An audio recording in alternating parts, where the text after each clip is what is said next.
Welcome everyone, Baruch haba, to our weekly class in derech tvunos.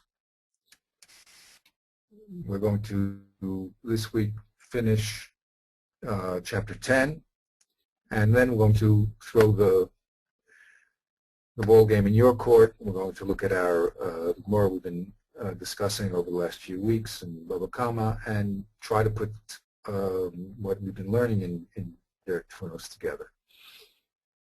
As usual, let's do just a little warm up, a little review, see what we're holding. Here's our chart general overview. The Ramchal divides the book into two parts, which is the first part is the determination of explanation of what is said per se, but what is meant. This week's portion, we had a very wonderful example of that. When Avram Avinu wants to buy his kever from Ephron, so Ephron says to him, what's money between you and me? And it says, V'yishma Abraham. Avram heard, and he takes out 400 silver pieces and he buys the field from Ephron. So even though Ephron's language seemed to say, no, you don't have to pay me anything, but Avram Avinu understood that he wanted a very good price. So the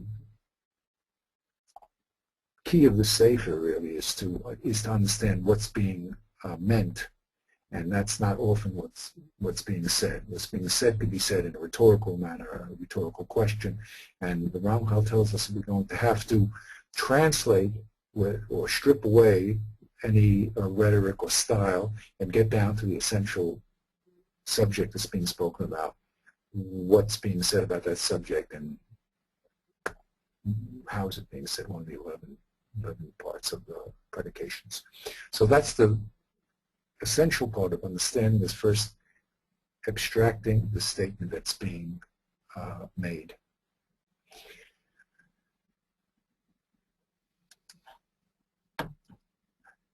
That abstraction always is, as we said, determining clearly what the subject is, what's the predicate, and what the connection between the subject and predicate is.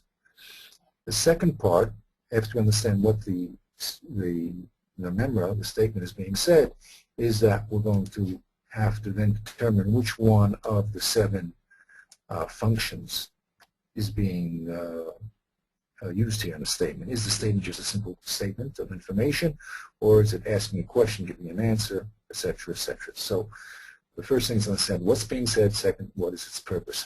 The third thing that we have to do is determine how that purpose is accomplished. And the Ramchal has warned us that for instance, in a proof, there could be many, many steps, and what's actually being said is a conclusion that's based on a lot of different proofs. And that's what we really discussed last week,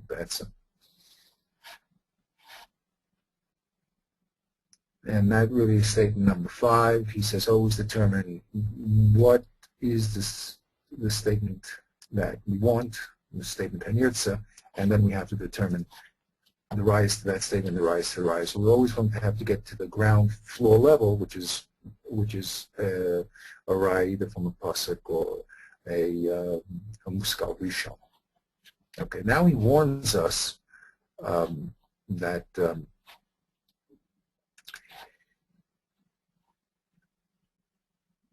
we have to make distinctions sometimes between the statement being said, and in the sugya you'll have a statement. Sometimes the next statement will not be a new part of the Shaklataya, but it will be an explanation of one of the pieces. That's Mahu Amamra, Mahu Abira Mamra.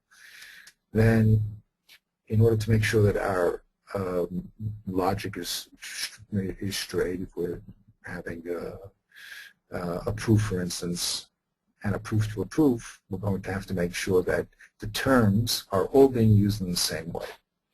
Okay, so he says here you have to clear it from any synonymous terms. A lot of times terms may seem to be saying the same thing, they're not. So when his example was that the Azar is a Shusarab, and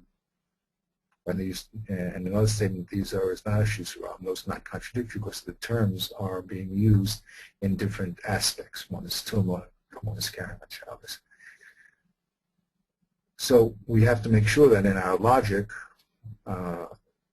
logic tree, that there's no terms that are synonymous or being used improperly, or any statements also that could be synonymous statements, or actually they only sound the same, but they don't really mean the same. Okay, then they're duff, and that means that they're simply sound the same, they don't mean the same. Okay, and the end of last week, we were up to this section number 9, where he said that when we're looking at the functions of statements, sometimes there will be a combination of functions. So don't be surprised if you see, for instance, the example he brought, you have a kusha mugedes. You'll have a kasha being brought, but not by the person himself, but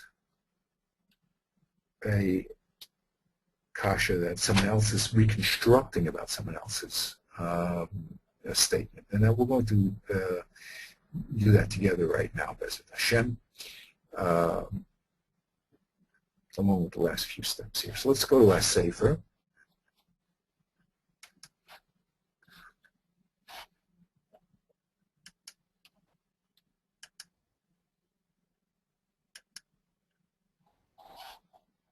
Just shut that off.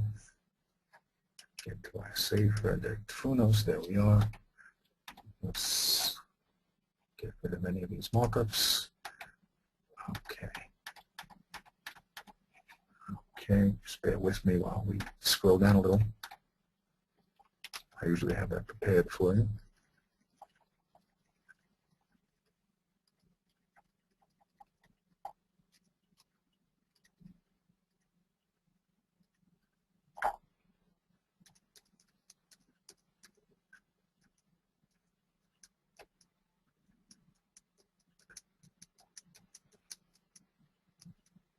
Okay, here we are.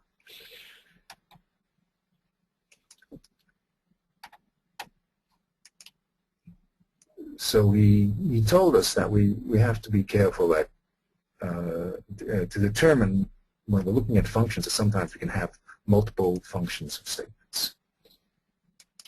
And he gives an example here. He says, first he says, when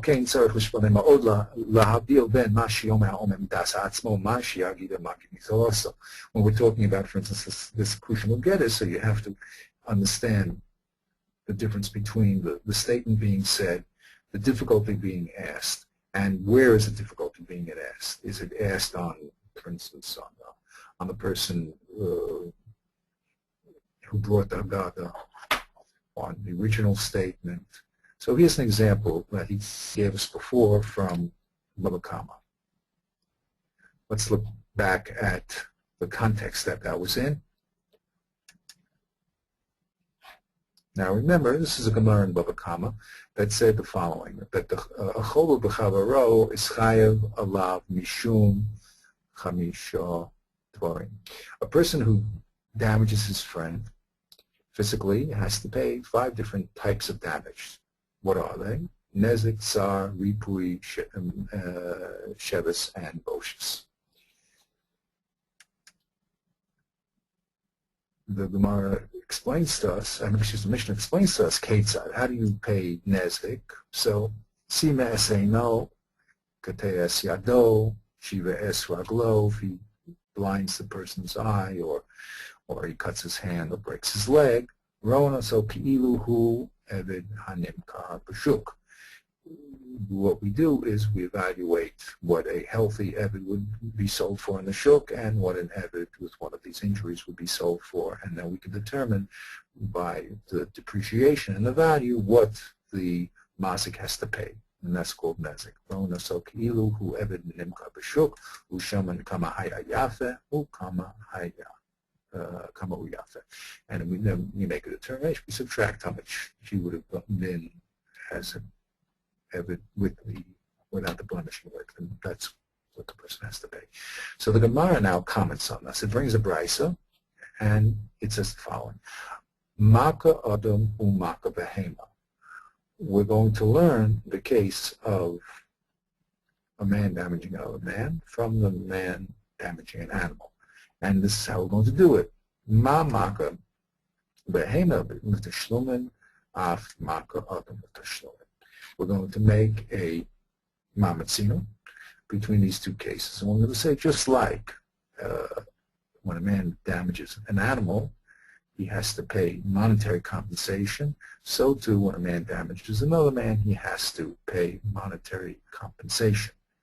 The Gemara then, the Gemara, correct. The Gemara brings the brisa. The brisa continues and says, "V'im nafshach no more." And if you want to say, in other words, I'll going to now provide an alternative way to show you that man actually pays for his damage to man with a monetary payment. Because Hari Omer, we have a pasuk that says, Lo tikachu kofer l'nefesh rotzeich asher hu rasha l'mus. Don't take kofer for a person who kills, kofer, a monetary payment, because he's a Russian, he must die. So we have a diuk here that the brisa says, l'nefesh rotzeich yata lokeach kofer. For a murderer, you don't take a monetary payment, kofer, but you do take kofer for something less than complete murder of the other person, the death of one of his limbs. So we see here that the brisa is trying to prove that we pay monetary compensation for bodily injury, and we don't do an eye for an eye, tooth for tooth, which simply the pasuk would say we do physical retribution for whatever he did. And it brings two proofs. It brings one proof from a mamatzino.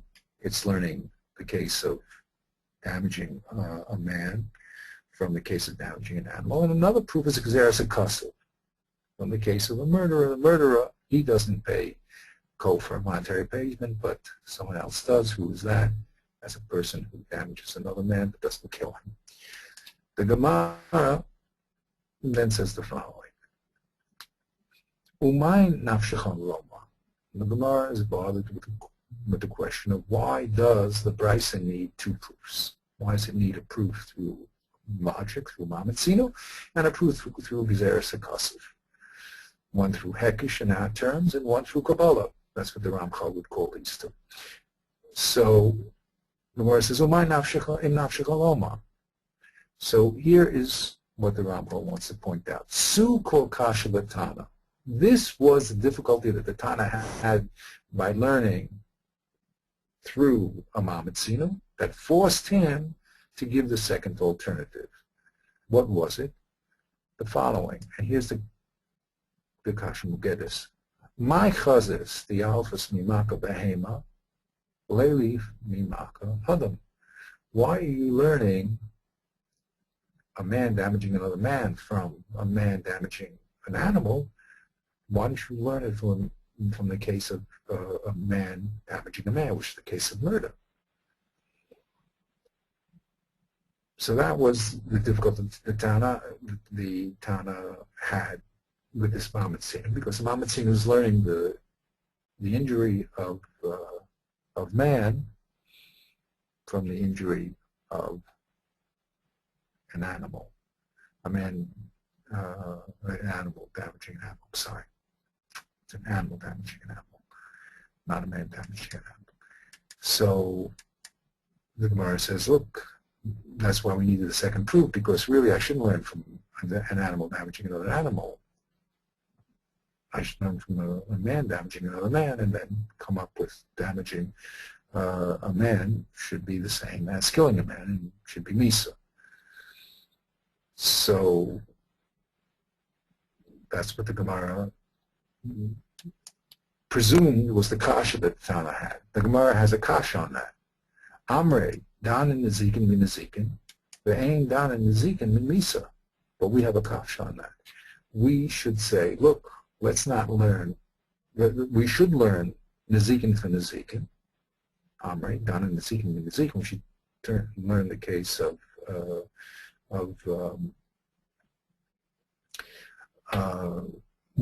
damaging of an animal damaging another man. We should learn that since that's a case of Nezikin. So that case of Nezikin, which is a man damaging another man.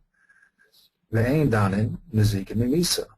And we should not learn a case of a man damaging a man killing a man from a man damaging a man. So the Gemara says, wait a minute. So let's get that straight again, okay? Let's go again. The Tana had to bring B'zeas HaKasav because it's not so simple that we should learn the case of murder from the case of,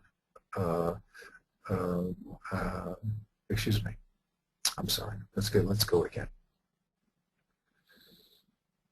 We have two cases of nezek here, right? We have the case of Maka Behema, where an animal damages another animal, and that's Tashlumin. And we have our case, which is a man damaging another man. So there's two cases of nezek. And we're trying to make a mamatzina by saying that the case of a man damaging a man should be learned from the case of an animal damaging an animal. That's what we're saying. Okay?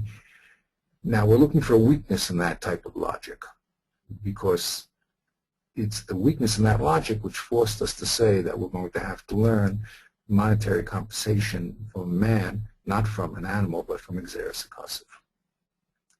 Monetary compensation for damage of a man damaging another man, we're going to have to learn from Xeris Akasav. Okay, is that clear? So we're looking for the weakness in this mamatzino. The mamatzino again states that just like when an animal damages another animal, the owner of the animal has to pay money. So when a man damages another man, the man has to pay money. Now we're looking for a weakness in that. So why? the Gemara, yeah, go ahead. One. Yeah. Not Adam Maka Behema, that's Adam Maka Adam? That's Behema Maka Behema? How do you know it's not, the Gemara is not saying here it's Adam Maka Behema? Wouldn't it make more sense? To say just like an Adam who damages the Behema has to pay, so to an Adam who damages an Adam should have to pay. Yeah, but because I don't think we have a case of an Adam damaging a Behema. Okay. No. I think the only case we have is a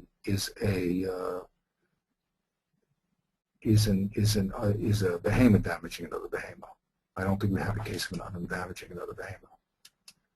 Okay. That would have been a close case. That would have been very good, right? Right. If it was a case of Adam damaging a Behema, then we have a beautiful case. Okay, because at least it's Adam in both cases. Right. So okay, and we'll see by the kasha of the Gemara it has to be that way. That's unfortunately, I also got confused in the beginning. So let's get it again. We have Maka Behema, a Behema damaging another Behema, so the owner of the Behema has to pay. When a man damages another man, the owner has to pay. That's the mamatzino. Okay, so the question is, what's wrong with that mamatzino? What's the piruch on the mamatzino? Okay, that's what we're trying to figure out. And there must be something wrong with the mamatzino, because if there was nothing wrong with it, we wouldn't need a second answer. That's clear? Okay. We know it's vade piruch, or is it the shaila? Is it the kasha? How do we know? The kasha is that there must be something wrong. There must be something. There must be a disproof of this proof, which is called a piruch. Okay, not in Ramchal's term, in the Gemara's terms, right? I mean, if this was solid reasoning, then we'd never have to come on to the second proof. Is that correct? Not vade, but is the how do we know the Gemara is just asking a shaila like what is the im nafshach loimer? Just asking information.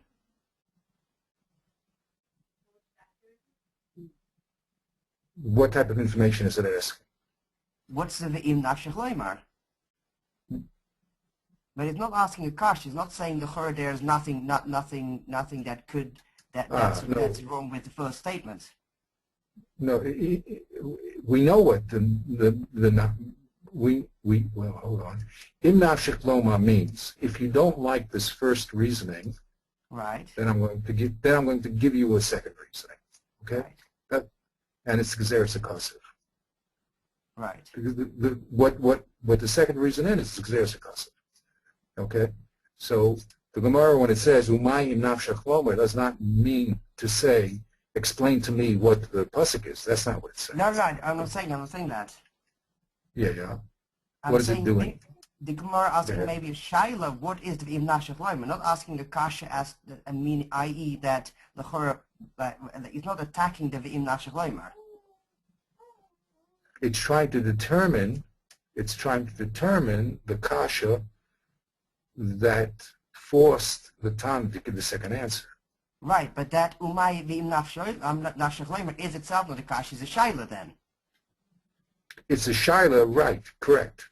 Okay, it's That's no. correct. I thought you were Okay, saying no, it's that's kasha. good. It's No, a shaila. What it's- is the kasha? Oh, that's correct. It's a shaila. What is the kasha? That's Okay. that's very, very clearly stated. That's exactly what it is. Okay. So now it's going to be a kusha mageddis. It's now going to tell us the tshuva is going to have to be what the Tana felt that the problem was in his first Mamatzino, correct? Because the Gemara says, Suko kasha l'Tana. This is the tshuva. I'm going to tell you now what the kasha of the Tana was that forced him to the second answer. Are we together now? Yeah? Yes. Okay. This is the kasha. My chasis the yalfas mimaka behema, leilif mimaka adam.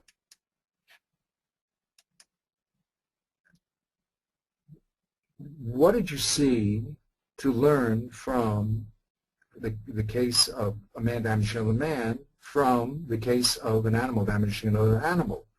Learn the case of a man damaging another man from the case of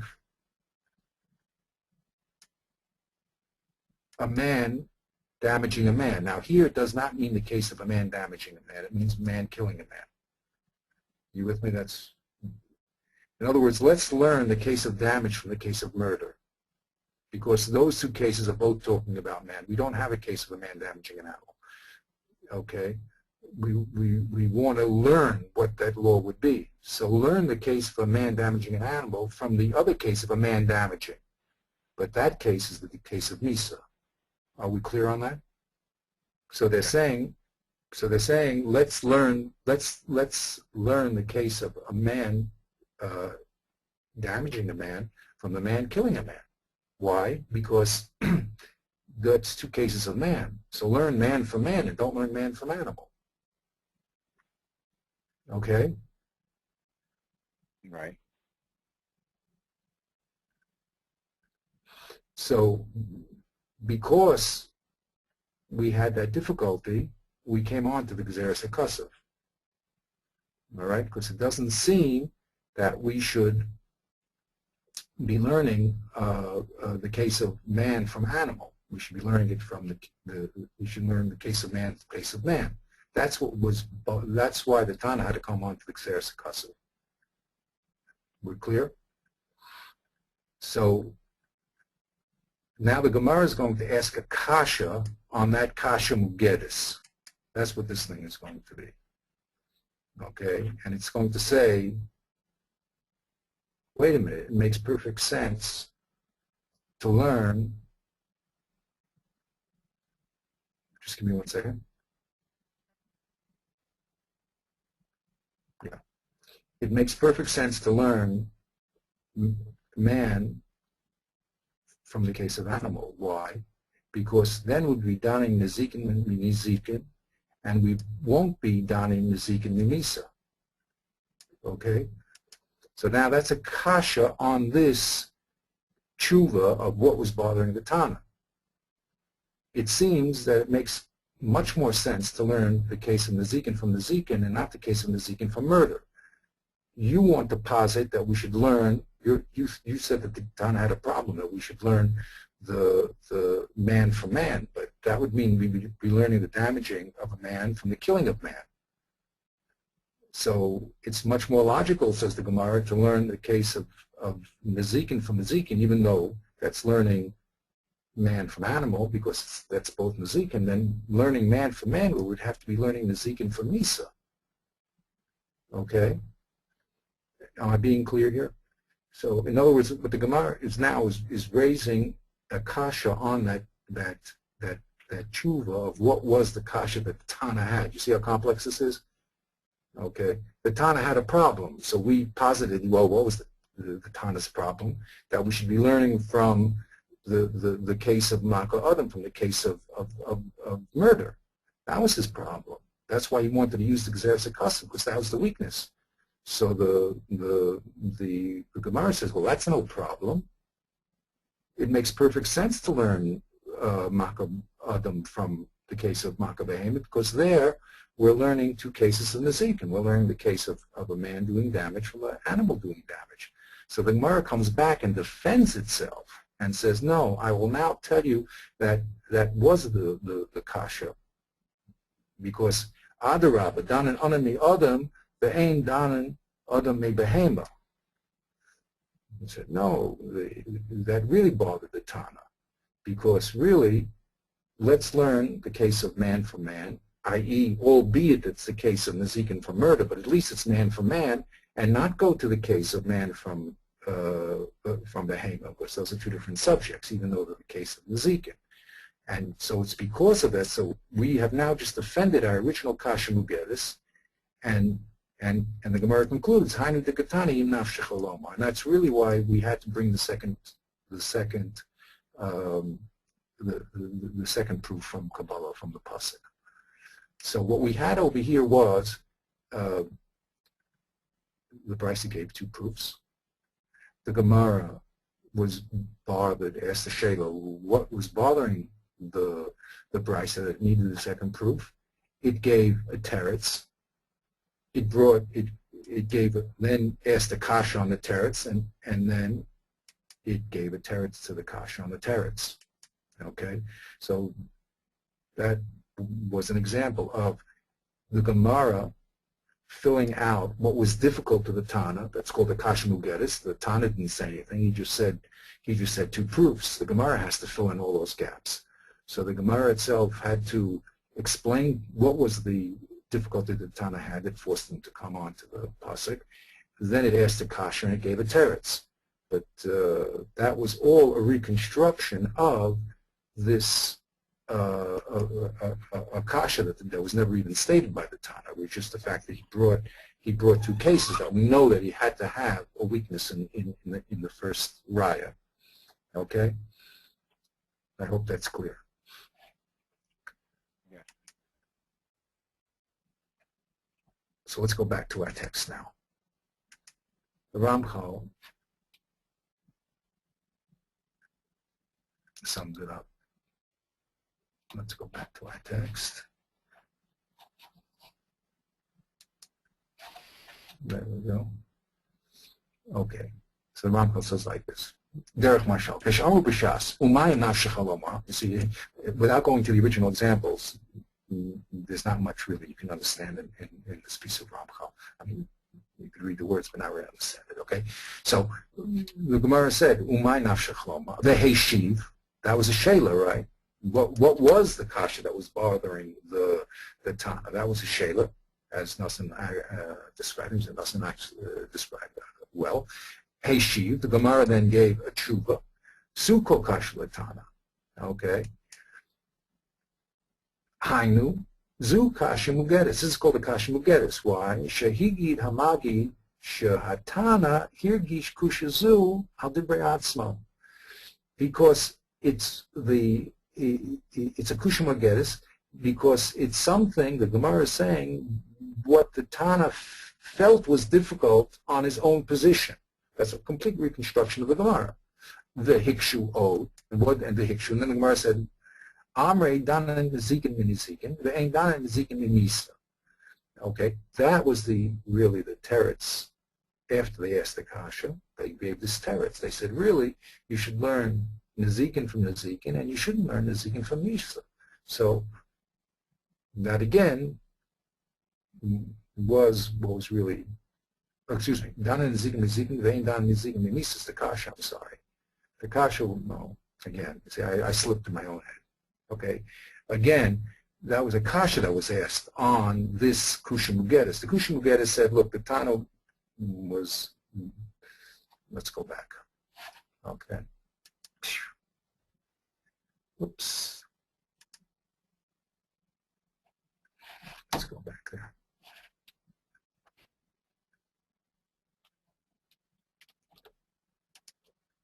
There we go. Okay. So the proposition here, the Gemara said, what was the Ma'inaf Shechaloma? What was the tshuva? The tshuva was that the Tana was bothered with the fact that you're learning Maka Adam from Maka Behema. That's what we said. So then we asked the Kasha. We said, oh, come on, there's nothing wrong with that. It's much more mistavet to learn Nezikin than from Nezikin from Misa. And the final teretz was no. It's really better to learn Adam from Adam and not to learn Adam from Behema. Now that is what was bothering the Tana. Okay, the Seder. So the point here being that what we have to do is understand that, first of all, we can have a multiple function statement, like here we have a kasha mugetis, and then the question is to understand where the kasha is being asked. So this whole thing is being asked on, this whole pilgul is being asked on the reconstruction of the kasha, which Tana never said. Okay. The point is another Tana, or another Amayr in this case, discussing what the first Tana had a shakal Ataya with himself, which is not stated. So he just says, Nafsha Chalayma. So he's going back and forth. What is the Nafsha Chalayma? Exactly. That's the Haggadah. Exactly. That's a total Haggadah and a total reconstruction. Okay? And it's a pilpul within the Haggadah. He's asking kashas on, he's saying that couldn't be what the Tana meant. They said, no, that is what the Tana meant. You know, in other words, we said, right? So that's what a person has to be careful about, to realize that this is a reconstruction and it's a pilpul happening within inside the reconstruction. So he says, Hine zeh kusha al Haggadah samagi, Myresh Iev Shash it Yezel's Kavana Satana. The Gemara is saying, look, it can't be that this is what the Tana felt. It doesn't make any sense, because it's better to learn man from man than man from animal. And then it says no. In this case, it's better to learn man from man than man from animal. Okay, but the kasha was completely on the reconstruction. So he says, "Ubechol debarim ha'elu tzarich shetishmo ma'od kedei shetinakeh min ha'taos v'ha'irubim." So he said, in all these things, you have to be very careful to make sure that you have the shakatari straight and there's no mistakes and confusion. Hine acher shehigadet der kavana sesugya asher lefenecha al pi kol ha'klalim ha'elu. After you've gone through the sugya and you've done all these this whole process of determining what the statement is and determining what's its function, and then determining if there's proofs of proofs, determining if it's a multiple function, as we just mentioned. So then, after you've got it all straight, he says, "Az tashu l'hisbonen al kol chelek michalekeha." Go back and redo the whole process. Ve'im yira elecha shekulam omdim beguvulam harui al pi hamishpatim hativiim shezachanu l'mala. If you see that everything is lined up clearly according to the rules that we gave above, hine tov mod, everything, you're fortunate. I mean, it's Baruch Hashem. V'im yirar lecha b'chelek mechelekeh shelo yishmo lo, but if you find something that's not fitting properly, so then he says, as tistarek v'tomel hashitzim solo hayushu v'hogel harauli. Very important. Don't just go on to the next thing. Say, wait a minute, something doesn't make sense here. Let's go over it again until we have it crystal clear. And because in the end, it has to masking im haloshin shulifanacha b'yaskin im hamamra o hamaforsim. When we line everything up, so in the end, our system has to be consistent with the language and with the, excuse me, again, Shiaskim im haloshin shulifanacha, that's number one. Yaskim im hamumat o hamafursam. And it has to also agree with what is true or what is before some. In other words, you have to understand clearly what the statement was, what the proof to the proof was, and the proof to the proof was, and make sure that all those pieces work together. So that's the end. Go ahead, please. Go ahead, Does Hine Toiv Moed imply that it's really that's very seldom that such a thing happens? I don't. I don't know if he's making a comment about it. Okay. I said you're very fortunate. He doesn't say that. He says Tov Moed. He said you. If it works out properly, it worked out properly. That's very good. But many times it doesn't, practically. Okay. Maseda. Let's go to our example and try to do some of this work in Gemara. And I said this is going to be a little, open.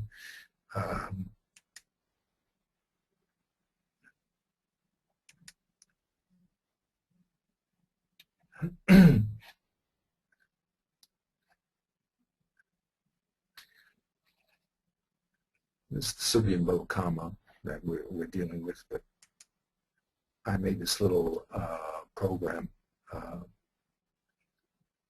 Let's send it out to anyone that wants it. But basically, what I have here really is only the first step, and that's really it's actually the second step, which is the Chelkem Asimatan. What I'd like to do is discuss with you. We'll take the mission again, but now let's discuss it in terms of what is the statement being said and what's the proof to what's being said and what is the function of what's being said. So we have the first statement of the Gemara, okay, Arba Avos Nezikin. So what is this? The first thing the Ramchal tells us to do is to determine what is the subject here and what is the nasu, what's the predicate. So anyone want to determine what that is?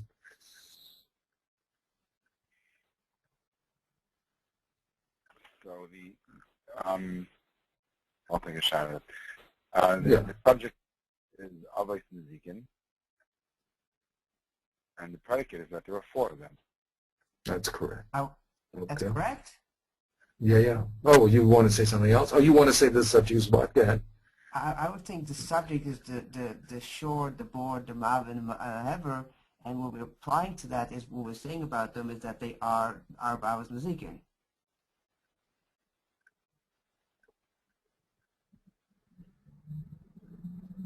These are the Avos Nezikin as opposed to anything else. But then you ran 2 statements together. I was saying just for a sentence. Yeah, there's 2 statements here. There's 2 statements here. One is Arba Avos Nezikin, and the second one is what you're saying, what they are. I hear. The Shul, Bar, Mav, and Her. Subject in Arba, and we say it's the predicate. Yeah. Okay, I'm asking. Okay. So Avos Nezikin is the subject. Not Nezikin itself, but Avos Nezikin. Okay, that we said that makes it different from a grammatical subject. That's what we're talking about. And the Mishnah is coming to tell us that it's 4. Okay. Now, here's a little harder question. We said that there's 11 types of predications. Which one of the 11 is this? Now I have to go back and remember what the 11 are, right? That's the problem. Yeah. Okay. So let's get some help on that. You have your chart there? I do. Pull it out. Okay, yeah, pull it out.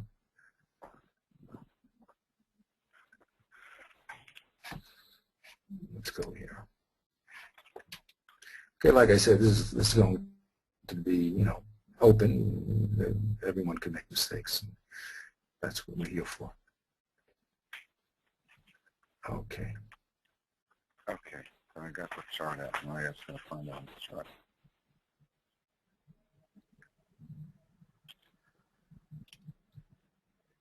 I should have asked you the first thing, really. Which there's three types of subjects. There's subjects which are categorical, there's subjects which are particular, and there's subjects which are partial. Okay, all somewhat particular. If the subject here is the Avos Nazikin, what type of subject is that? Is it a categorical subject? Is it a particular subject? Or is it a partial subject? I think it's a prat l'chayra. I would say that it's a kailin. That it's a categorical. Because it's including all others Nazikin. Saying all the others Nazikin are 4. What do you say, Nasa? Now I hear Svara, but 1 second. Yeah, I'm asking Tim. I'm asking. Okay, we'll go by 2 by 3. Very good. Okay, that's a categorical statement. It says all the Avos Nazikin are 4. Okay, very good. So now, what type of the fact that 4? What is 4 as a predication? Okay, so we have to remember what the predications were. This is stam. Stam means it's. Yeah. Okay. Excellent. Is it miyuchad? Oh, okay. So you say it's a mamayet, right? An exclusion. Right. Okay, that's what Nassim says. What do you say, Avi? Yeah, I think I would agree with that. Okay, very good.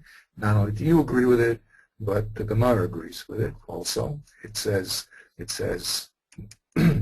that this is an exclusion because we have other Tanoim that actually say different numbers.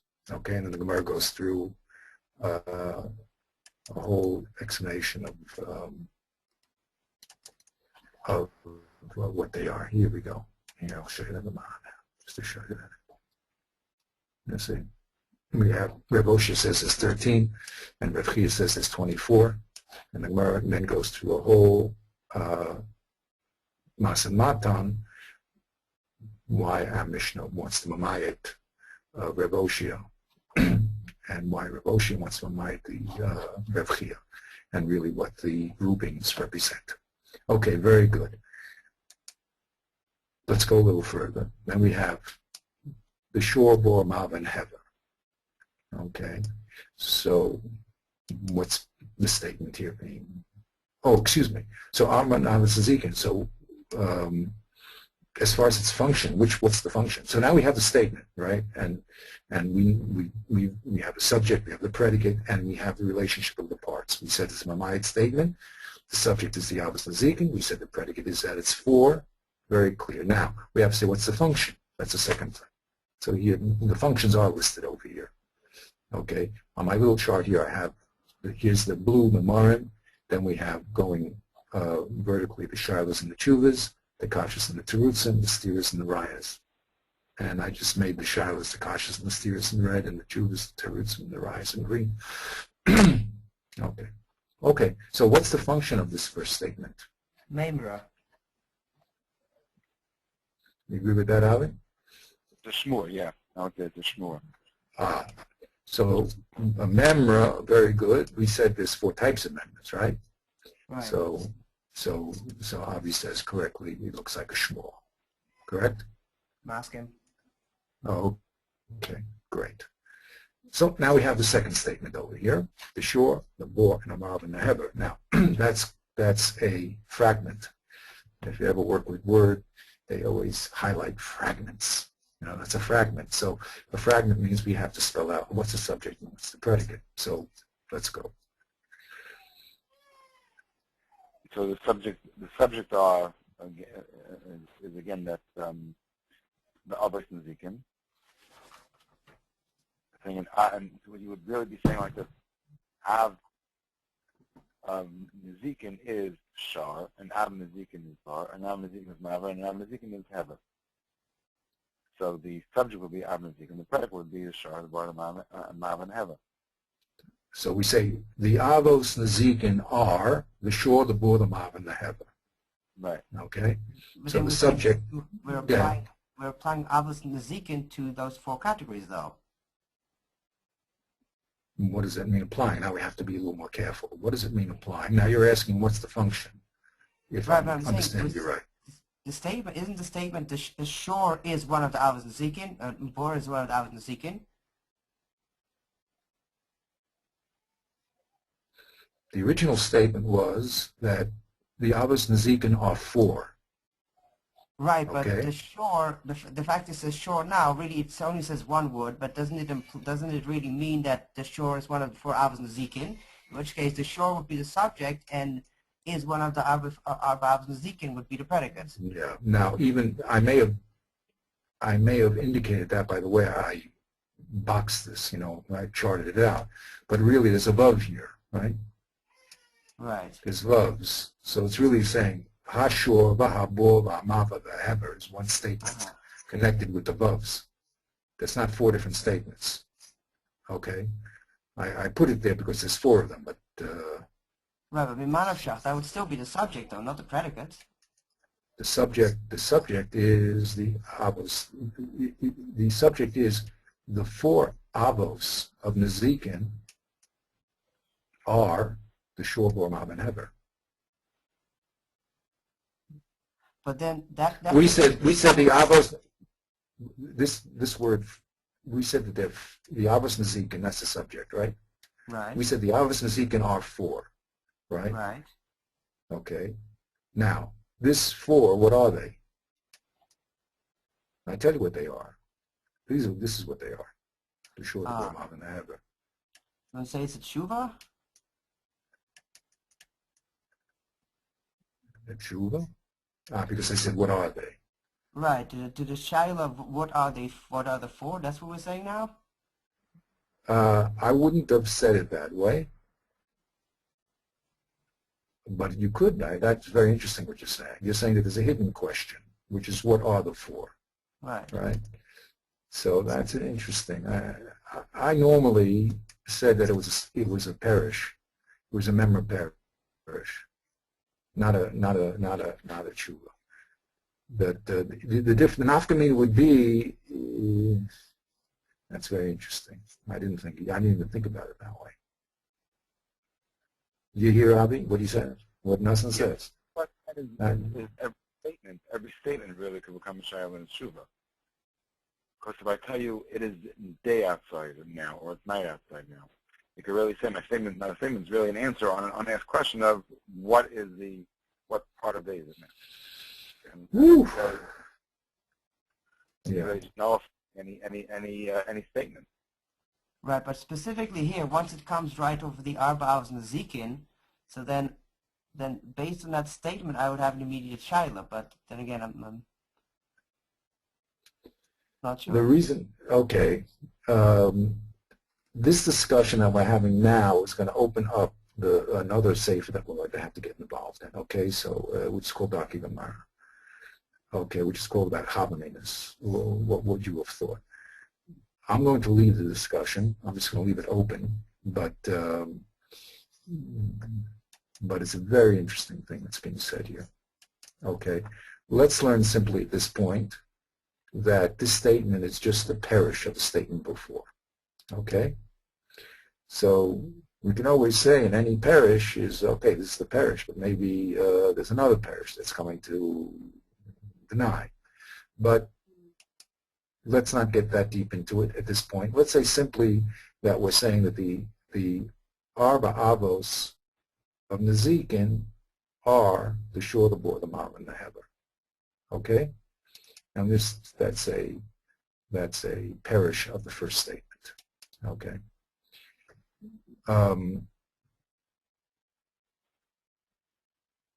What type of statement is the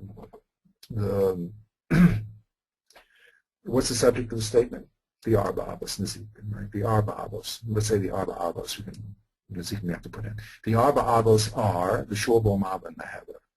Okay. What type of statement is that of the 11 types of statements?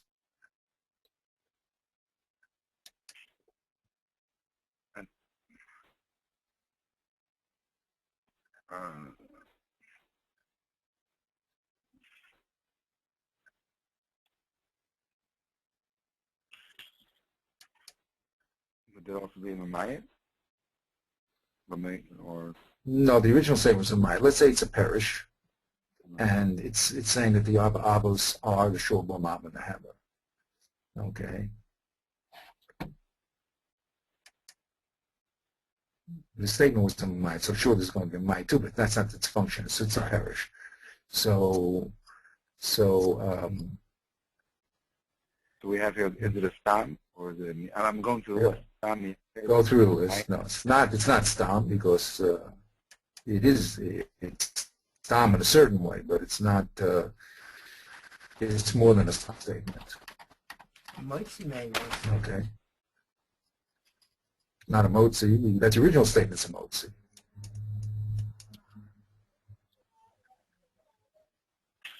So is it a, let's see. 1 second. And Meruba Yanim would be my Meruba Yanim. Okay, now you're talking. Correct. It's Meruba Yanim. Yeah, It's a multiple predicate. That's all. It's very simple. Right? The arba avos nezikin are is a multiple predicate. The shore and the bore and the mara and the hever. Correct? Right. So it's a Meruba Yanim. And what type of the Meruba Yanim is it? It's an and not an or. Okay? Okay? It's an and not an or.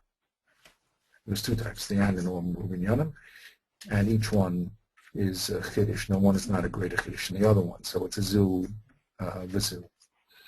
Okay. Now,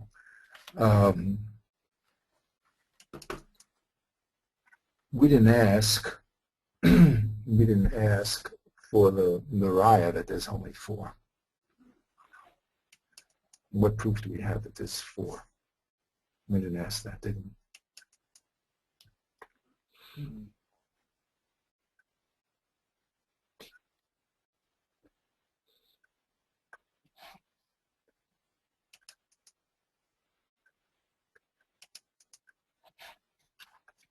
So the Gemara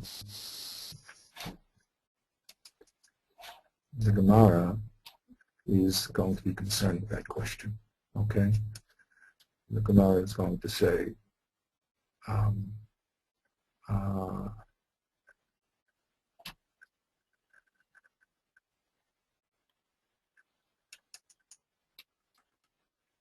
Gemara is going to ask Karen Manoan. And it's going to bring the proof from Pesukim. Okay? And it's going to ask Shane, Regal. It's going to go through all of them and bring the Pesukim. So that is going to be the proof that that these are the 4, put it that way, the Gemara is going to get into. Okay?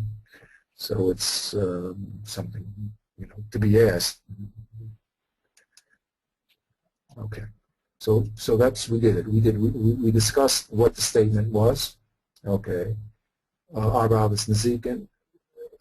There's 4. We did not get into what the proof of that is. Okay. Before we can prove anything, we better find out what they are. So the Gemara says it was a shor, bor, mara, and the hever, and the Meruba Yanim, and then the Gemara itself is going to go through the proofs that these really are avos nezikin. Okay, by asking the Noah. Okay.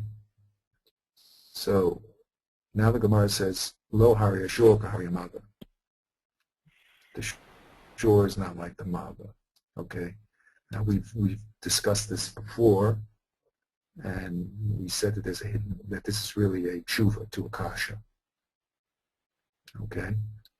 What was the kasha? The kasha was, why do you need to? Exactly. Exactly.